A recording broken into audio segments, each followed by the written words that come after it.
And I think she's really loved the journey. It's never been about growth. It's never been about conquering. It's never been about a destination. She just loves the fact she can fully express herself and use her skills to help people. I started with the same thing. I never had financial goals. I never knew anyone who was that financially successful. I just wanted to find a way to help people. And then I realized you couldn't help people full time if you couldn't do this full time.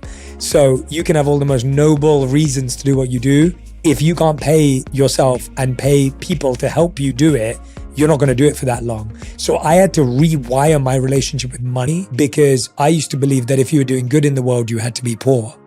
And I had to completely shift my relationship because I had to understand that actually if I wanted to do bigger good in the world, I needed money because I needed bigger teams, I needed bigger opportunities, I needed bigger relationships. And the rules of the game are money gives access to that. I come from a Latino culture, and so money was never really bad. It was bad to talk about it. You couldn't really talk about money.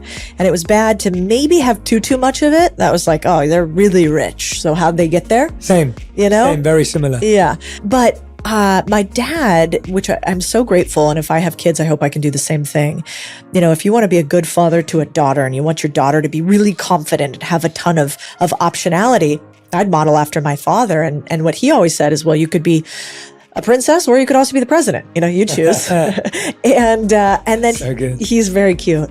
And he also really taught me that money is amoral. It doesn't care. It is a tool. A hammer is not good or bad, except how you use it. You could use a hammer for really good to build something. You could use a hammer for murder. Same with money. And so I came to the terms with money in this way because I think that money is an accelerator to whatever is inside of you. Yes. So if you are not a great person and you want to do bad things in the world, money is really bad to be in your hands. If you're a good person and you want to do good in the world, money is really good to have in your hands. And as long as you can stay true to that thing inside of you, then money is actually just an ability for you to build the world that you want as opposed to live in somebody else's. You know, I watched my brother kind of go through this because he's never cared really about money or success. I mean, he got married last weekend and wow, congrats. Thanks. I'm really excited for him. She's amazing too.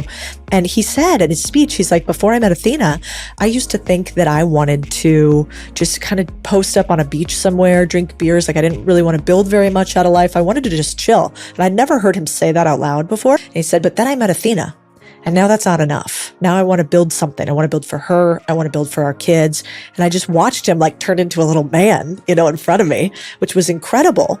And then also realize like you're made for more. But he sounds to me like what Roddy sounds like to you, which is he has always been very comfortable as him. He is the most him human I've ever met. You couldn't really peer pressure him into anything. And I have a lot of respect for people that have that kind of peace. Yeah, it's really special. I want to go back into this, and I know I'm not asking for dating advice. I'm asking for money advice. Good. Which I think they go so closely together now. And I love where we started off, but there's so many things to kind of unpack with that.